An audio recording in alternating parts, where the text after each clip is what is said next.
তোমাদেরকে ভিডিওতে zero views problem, ভিডিওতে ভিউজ বাড়ছে না, 10টা 5টা 20টা ভিউ হচ্ছে আর ভিউ থেমে যাচ্ছে।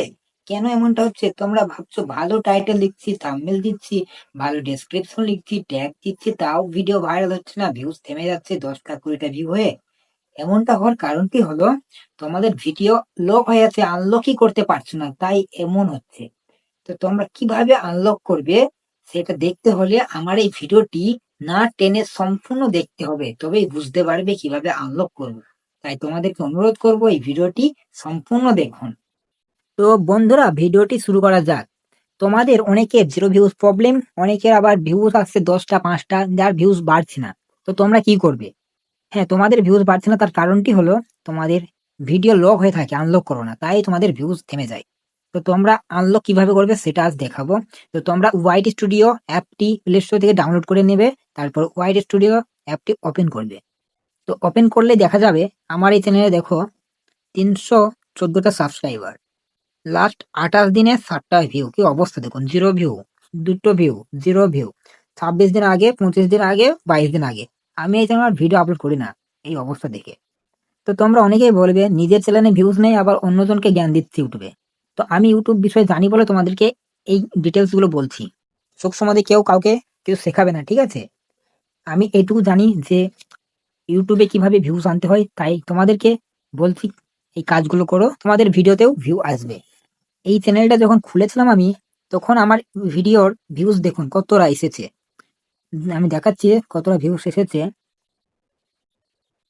এই দেখতে পাচ্ছ 5 মাস আগে 17,432টা লাইক, 5 মাস আগে 16,000, 5 মাস আগে 13,000, 5 মাস আগে 11,000, আবার দেখুন 7,000, 1,500। কত ভিউ! কিন্তু এখন ভিউ নেই কেন? এখন ভিউ নেই তার কারণটা আমি এই চ্যানেলে সময় দিতে পারি না, ভিডিও বানানোর সময় নেই আমার এই চ্যানেলে, ঠিক আছে? তাই এই চ্যানেলে ভিউজ এরকমই ডাউন হয়ে গেছে। তাই যাদের 10টা 5টা 200টা 150 টাকা করে ভিউজ এসে থেমে যায়, তারা কি করবে? তাদেরকে একটা উপায় বলে দিই। এই দেখো, দেখতে পাচ্ছ আমার এই ভিডিওতে 256টা ভিউ এসে থেমে গেছে, তারপরে 11,000, তার আগে 7,000, কিন্তু এইটাই ভিউজ নেই কেন? এইটাই ভিউজ আসেনি, আমি লকটিকে আনলক করে নিই তাই। তো আনলকটি তোমাদের সামনে করে দেখাচ্ছি, ঠিক আছে? এই ভিডিওটিকে ওপেন করবে। ওপেন করার পর তোমরা পেন্সিল বাটনে ক্লিক করবে। যাদের 10টা 5টা ভিউজ থেমে যায় তারা শুধুমাত্র, যদি তোমাদের লং ভিডিও হয়, লং ভিডিও থাম্বনেলটাকে চেঞ্জ করবে। আর যদি শর্ট ভিডিও হয়, তোমরা টাইটেলটাকে চেঞ্জ করবে। কারণ শর্ট ভিডিওর থাম্বনেল চেঞ্জ করা যাবে না, তো আমরা শুধু টাইটেলটাকে চেঞ্জ করে দেবে। চেঞ্জ করার পর টাইটেলটাকে কপি করবে, টাইটেল কপি করে ডিসক্রিপশন, দেখতে পাচ্ছ ডিসক্রিপশনে তুমি পেস্ট করে দেবে, ঠিক আছে? তারপর কিছু ভালো কিওয়ার্ড, এই মানে ভিডিও রিলেটেড, তোমার ভিডিও যদি শর্ট ভিডিও হয় বা লং ভিডিও হয়, যেই ভিডিও হোক না কেন, সেই ভিডিও অনুযায়ী ট্যাগ কিওয়ার্ড কপি করে এনে এই অ্যাড ডিসক্রিপশনে দিয়ে দেবে। এখানে কাজটা হয়ে গেলে তারপরে তোমরা যাবে মোর অপশন, দেখতে পাচ্ছ ট্যাগস, এখানে আমার নো কিওয়ার্ড করা আছে, তোমরা এখানে ট্যাগ দেবে, ঠিক আছে? ভিডিও রিলেটেড ভালো ভালো ভাইরাল যে ট্যাগ গুলো রয়েছে, কিওয়ার্ড রয়েছে, সেই কিওয়ার্ড গুলো দিয়ে দেবে এখানে। তো দেওয়ার পর তোমরা কি করবে দেখুন, দেওয়ার পর এখানে আর কোনো কাজ নেই। একটা কথা বলে দিই, এখানে দেখতে পাচ্ছ অল্টারনেট কন্টেন্ট, ইয়েস আর নো, ইয়েস আর নো। এটা কাদের জন্য? যারা এআই দিয়ে ভিডিও বানায় তাদের জন্য ইয়েস। তুমি যদি এআই দিয়ে ভিডিও বানাও তাহলে তুমি ইয়েস করবা, আর যদি তোমার নিজের কন্টেন্ট হয় তাহলে তোমরা নো, নো করাও দরকার নেই, ঠিক আছে? কোনো কিছুই করবা না তোমাদের নিজের কন্টেন্ট হয়। আর যদি এআই দিয়ে ভিডিও বানাও তাহলে ইয়েস করবা। তো তারপরে যেটা করবে, এখানে আর কোনো কিছু করার দরকার নেই। যেটা বললাম, লং ভিডিও হলে থাম্বনেলটাকে চেঞ্জ করবে, আর শর্ট ভিডিও হলে টাইটেলটাকে চেঞ্জ করে কপি করে ডিসক্রিপশনে অ্যাড করবে। তারপর কিছু কিওয়ার্ড গুলো দিয়ে দেবে এখানে। তো হয়ে গেলে তোমরা সেভ অপশনে ক্লিক করবে, সেভ, সেভ হয়ে যাবে, ঠিক আছে? সেভ হয়ে যাওয়ার পর তারপর তোমাদেরকে যেটা করতে হবে সেটা হলো অ্যানালিটিক্স, এখানে ক্লিক করবা। দেখুন আমার ভিউজটা এসেছে 256, এইভাবে গিয়েছে, এইভাবে বেঁকে গেছে ডাউন, আর কিন্তু উঠেনি, আর কিন্তু উঠেনি, তাই ভিউজ ডাউন হয়ে গেছে। তো তোমরা এই রিচে ক্লিক করবা, রিচে। তো রিচে ক্লিক করে দেখবে তোমার ভিডিওটি গ্রো করা যাবে কিনা, আপ করা যাবে কিনা। ভিউজ কিভাবে বুঝবে?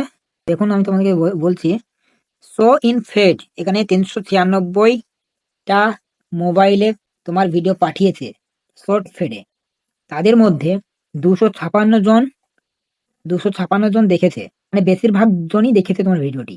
64% দেখেছে, 35% দেখেনি, মানে তোমার ভিডিওটিকে স্কিপ করে চলে গেছে। তার মানে তোমার ভিডিওটি ভালো, মোটামুটি ভালো, তাই বেশিরভাগ জন তোমার ভিডিওটি দেখেছে, মানে এখনো ভাইরাল হওয়ার চান্স রয়েছে। এখানে দেখুন তোমার ভিডিওটি শর্ট ফেডে 94% গিয়েছে, ইউটিউব সার্চে গিয়েছে 3%, চ্যানেল পেজে গিয়েছে 2%। মানে এই short feed YouTube search channel page থেকে তোমার ভিডিওগুলো দর্শকে দেখেছে। মানে কি সার্চ করে তোমার ভিডিওগুলো পেয়েছে সেটা দেখুন, এটা খুবই গুরুত্বপূর্ণ। এই দেখতে পাচ্ছ ইউটিউব সার্চ ট্রেন্ডস, এখানে ক্লিক করবে। ক্লিক করা হয়ে গেলে তোমার কাছে যেগুলো শো করবে এখানে সেগুলোকে স্ক্রিনশট মেরে নেবে, ঠিক আছে? স্ক্রিনশট মারা হয়ে গেলে ব্যাক করবে, পুরো ব্যাক করে দেবে, ঠিক আছে? আবার পেন্সিল বাটনে ক্লিক করবে। তারপরে তোমরা যে কাজটি করবে একদম পুরো ব্যাক করে দেবে। তারপর তোমরা গ্যালারিতে চলে আসবে, যেটা স্ক্রিনশট মেরেছো সেটা তুমি কপি করে নেবে, ঠিক আছে? ভিডিওতে ক্লিক করবে, গুগল লেন্সে যাবে। না না, এখানে গুগল লেন্সে গেলে হবে না, এটা ক্রপ করে নেবে, ঠিক আছে? ক্রপ, একদম ক্রপটা করে নিই আমি। ক্রপ করে নেবে, সেভ করবে। এবার তুমি কপি করবে, এগুলো কপি করে নেবে এখান থেকে, যে কটা সার্চ করে লিখেছে সেই সার্চিং কিওয়ার্ড গুলো কপি করবে। কপি হয়ে গেল, কপি হয়ে গেছে দেখুন। তো হোয়াইট স্টুডিওতে আবার চলে আসুন, অ্যাড ডিসক্রিপশন, এখানে কিছু ট্যাগ দেবে, কিওয়ার্ড দেবে, তারপরে এইগুলো দিয়ে দেবে, ঠিক আছে? এইগুলো হচ্ছে ট্যাগ, এইগুলো ট্যাগ, এগুলো দিয়ে দেবে। এগুলো দেওয়া হয়ে গেলে তোমরা সেভ অপশনে ক্লিক করবে। তোমার ভিডিওটি এখন আনলক করা হয়েছে, ঠিক আছে? লক ছিল এতক্ষণ, আনলক হয়ে গেল। আর তোমাকে এখানে কিছু করতে হবে না, তোমরা এভাবে কাজ করবে, কিছুদিনের মধ্যেই দেখতে পাবে এর ফলাফল। তো বন্ধুরা, আশা করছি তোমরা ভিডিওগুলো আনলক করা শিখে গেছো। তোমরা এভাবে কিছুদিন ভিডিওগুলোকে আনলক করো, তোমাদের ভিডিওতেও ভিউজ বাড়বে। তো ভিডিওটি আজ এই পর্যন্তই, আবার দেখা হবে পরবর্তী কোনো একটা ধামাকাদার ভিডিও নিয়ে। তো চ্যানেলে যদি নতুন হয়ে থাকো একটি লাইক করো, আর চ্যানেলটিকে সাবস্ক্রাইব করে পাশে থাকা বেল আইকনটি বাজিয়ে দিন, যাতে সবার আগে নোটিফিকেশন তোমার কাছে পৌঁছায়।